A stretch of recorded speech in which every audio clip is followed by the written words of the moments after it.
Dear friends, amici di Patrimonio Italiano TV, siamo in collegamento con l'amico Ray Guarini da New York. Hello Ray, how are you? Hi, Mike. I'm great, thank you. How are you? Oh, very fine, thanks. Just a little bit tired, but it's okay. Ci siamo scambiati i convenevoli con Ray. Ray Guarini, you have an Italian, a typical Italian surname because your roots are from Italy. Is it right? That's correct. Particularly Avellino and Naples. Oh, fantastic, fantastic. I'm from Naples and my dad from Avellino, so we are a great big family. There you go. Allora, cari amici, io vi mostro una foto che vedete sul vostro schermo. I'm showing your Facebook profile picture to all our viewers and c'è una bicicletta con una bandiera Yes, italiana alle spalle, with Italian flag behind. Can you explain sure. the meaning of this picture? It's funny, there's the old American saying that a picture is worth 1,000 words. And you know what? I think that translates into every language, right? So that picture is from Chicago. Chicago, okay. It's on Taylor Street, which is the heart of one of the original Italian enclaves or Little Italies in Chicago. And the reason I found that picture to be striking enough to use as my profile picture is because it symbolizes pride, and it shows the amount of pride that you find consistent throughout most Italian neighborhoods in America, and that is a representation of their culture, their heritage, in the form of the tricolor flag. And you see this everywhere. It's redundant throughout most Italian neighborhoods in America. I also found it interesting that there was a bicycle in front of the flag, just leaning there. And that to me the bicycle represents sort of, if you would, the transition that's occurring in American society where the Italians are becoming assimilated into American society.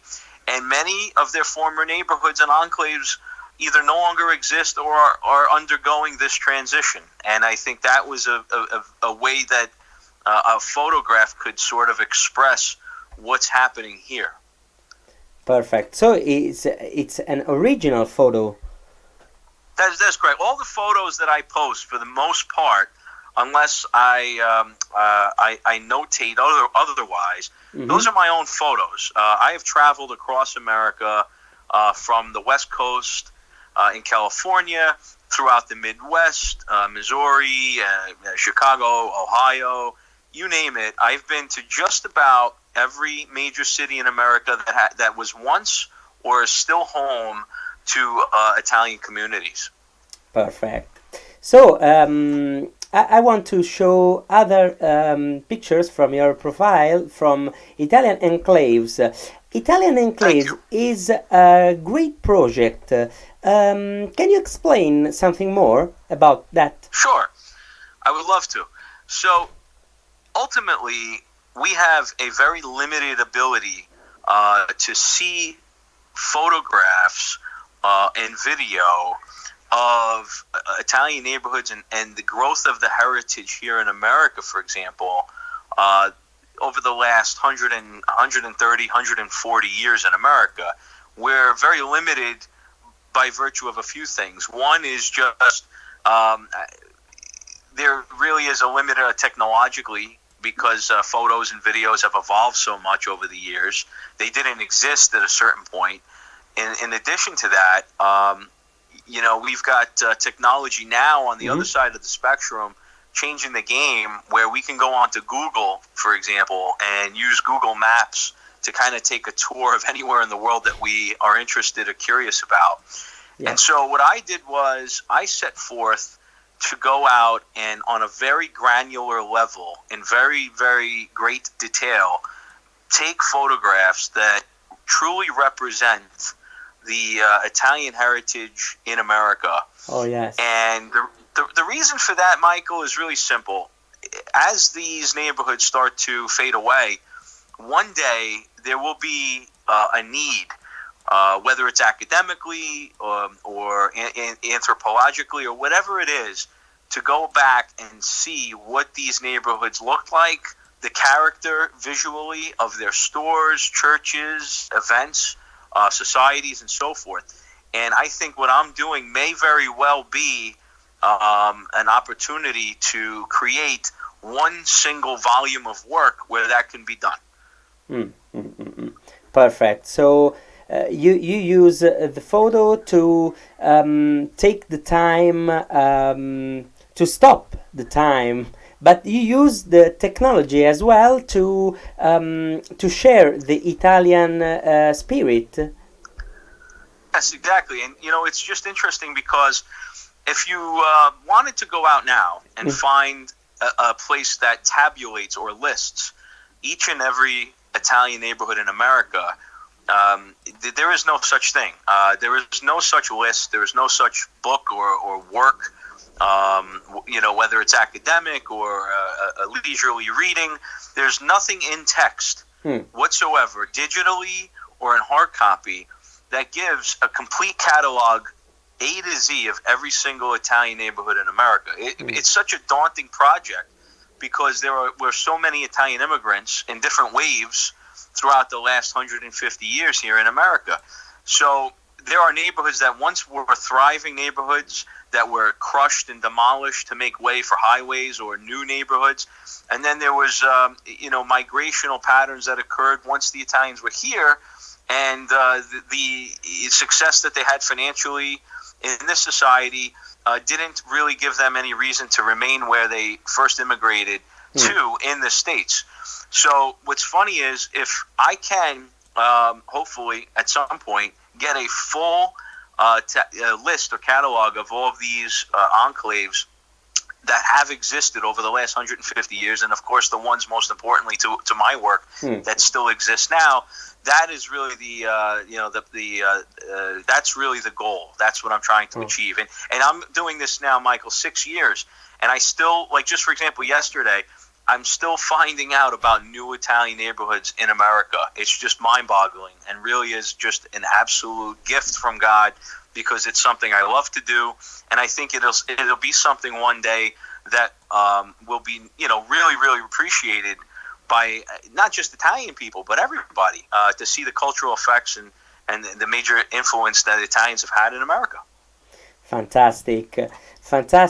And I'm scrolling the pictures, and there are many pictures about food. Italian food, especially about Italian food. Do you like Italian food, Ray? Of course. So, as far as the pictures, it's funny. What I try to do is really let the pictures speak for themselves, and not put too many words underneath it as far as captions. When necessary, of course, I use the words to complement the pictures, but ultimately, it's funny because being Italian and the Italian influence in America, or wherever Italians have immigrated to from Italy, one of the main attractions and the most, I would say, tantalizing aspects of the culture is the food. And so therefore, there are so many establishments that have been created over the years that still exist. Some have unfortunately gone out of business, but these establishments are very much a part of the fabric of our society. And there are many aspects of them visually that are attractive, not just the food, but actually the establishments themselves. Yes. In an inanimate way, they're very attractive. Just the signs alone, and the structures, and then of course the people that run these businesses. So there's so many visual aspects of it that I try to encapsulate in my work, and what I try to do ultimately is evoke emotion, whether it's to remind people it's sentimental, anything that could really bring out positive emotions in people about their heritage is really the goal here. And I think so far I've been very successful. I get people emailing me every day, literally every day, asking to make posts for their businesses, which I do for free because I just want to see these businesses, continue to thrive. And then also people just thanking me for what I do. And that is why I do it and continue to do it, because it's so encouraging. Mm-hmm. So I was looking at the OLMC feast in Williamsburg, Brooklyn. There are I think 8 days of feast during this period, and do you know our Lady Mount Carmel feast? Sure. So these guys are an amazing group of gentlemen, and I will tell you this: the feast it goes 11 days, Yeah, and 11. the feast Okay. ends on. Okay. Yep, it's okay. The feast ends on Monday, and it ends with a celebratory mass to Our Lady of Mount Carmel at 3 o'clock on Monday. Okay. At Our Lady of Mount Carmel in Williamsburg. And essentially, that's the funny thing. The people think about feasts, and they think about food and rides and entertainment. And of course, that is certainly what it's about. But more importantly, paramount to that, is the fact that the feasts are celebrated in celebration of appreciation for the church, the Blessed Mother herself, for all the wonderful gifts she's given to us, including her and especially her son, and also San Paolino. The feast in Williamsburg, from Nola.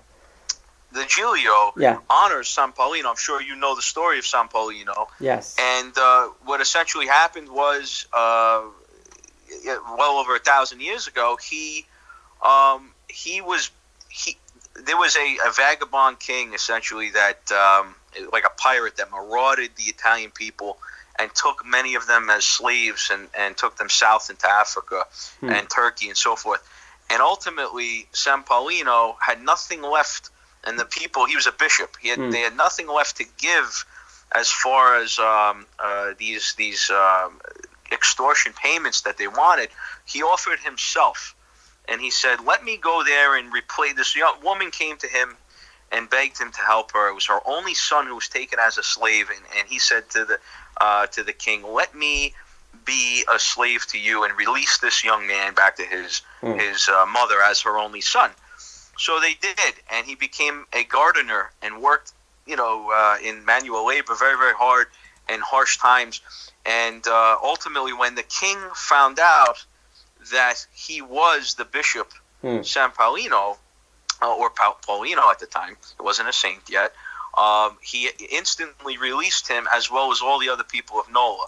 So what they do is they celebrate, by virtue of this dance of the Giglio, they celebrate the saint and his amazing selflessness, that he put himself in jeopardy to save his own people, which is just a beautiful aspect of the culture of our religion. And ever since they danced this Giglio, 120 men get underneath it. They lift it. It's about 4 tons. It's incredibly heavy, and it's about 5 stories high. And for 118 years, they have been doing this each and every year in Williamsburg. Happens right after the 4th of July. And it's just, I have to say, one of the most breathtaking, electrifying events that anyone could ever witness. And it's a must-see for everybody. So, the last thing I want to say, you have San Rocco in United States, in New York, or in Hoboken. I don't remember. Yes, we do. Well, St. Rocco Society of Potenza has been here for about 130 years, and this year will be in August, on August 19th, will be our 129th Feast of San Rocco. And I know you have a San Rocco in your town. Yes, in Italy, but specifically in Montaguto. It's where my dad came from. So I want to ask you if it's possible to make a twinning between our two saints. Is it possible, according to you? I wish we could. Absolutely. I welcome that. I think it's a brilliant idea, and it's a beautiful occasion, and St. Rocco would be absolutely ecstatic. and I pray for his blessings in this process. And in the meantime, too, I also want to mention that the feast is really incredible in that it's really the last living aspect of a former Italian neighborhood that existed in that part of New York City. That was the old Fourth Ward, often referred to also as the 5 Points. And the entire neighborhood was destroyed to make way for new buildings. One of the last things that's left is the old church, the St. Joseph's Church.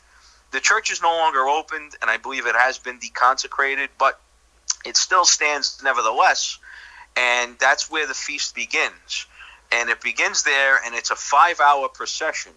So it is an extraordinary event, and I can't wait to see your feast from this year in your town. Fantastic. I will share on the internet by live streaming, so you can watch in real time, and Wonderful. hope it will be the same with yours procession. Yes. And yes.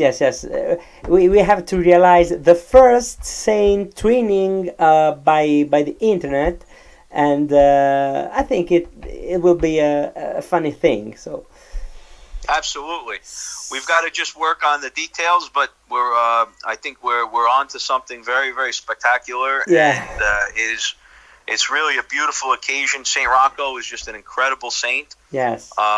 He's also referred to as Saint Roche, depending on where you're from and what part of the world you're in. But his story is an extraordinary one. He's an incredible saint, and the patron of many towns in Naples.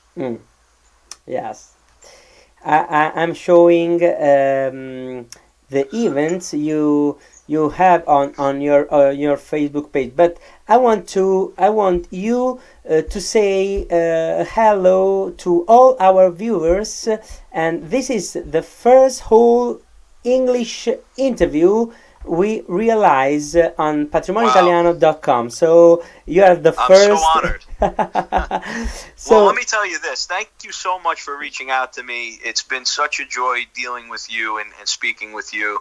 It really is. I feel like I have a direct counterpart in Italy when I speak with you. We share kind of many feelings and passions about our heritage and our religion, and it's really a beautiful opportunity to get to know you and your listeners. So ciao tutti, and I want to thank you very much for the time and for listening to me, and I beg you to please follow my page to enjoy the sights of the Italian heritage and culture in America, but most importantly and paramount to everything else, our beautiful Catholic religion and our blessed saints who look over us and bless us each day. Perfect. So I want to remember the name of the page, Italian Enclaves, on Facebook and on Instagram. And I want to remember you that next October I will be in New York City, so we have to meet absolutely, okay? Absolutely. I cannot wait. As a matter of fact, there's a great restaurant that I intend on taking you to called Aqua. And the gentleman, Giuseppe, who owns it, is also from Italy. He's only here a few years, and he has one of the most authentic Italian restaurants in the United States. So we'll really need to get a date put on the calendar and firm up our plans. I cannot wait to meet you, Michael. Thank you. Perfect. Thank you, Ray, and see you soon. And compliments for your pictures and for all what you do. Thank you. Keep doing what you're doing. You're doing a phenomenal justice to our people, and it's really a pleasure to listen to your program. Thank you so much. Ladies and gentlemen, Ray Guarini on patrimonioitalianotv.com. Bye bye. Bye now.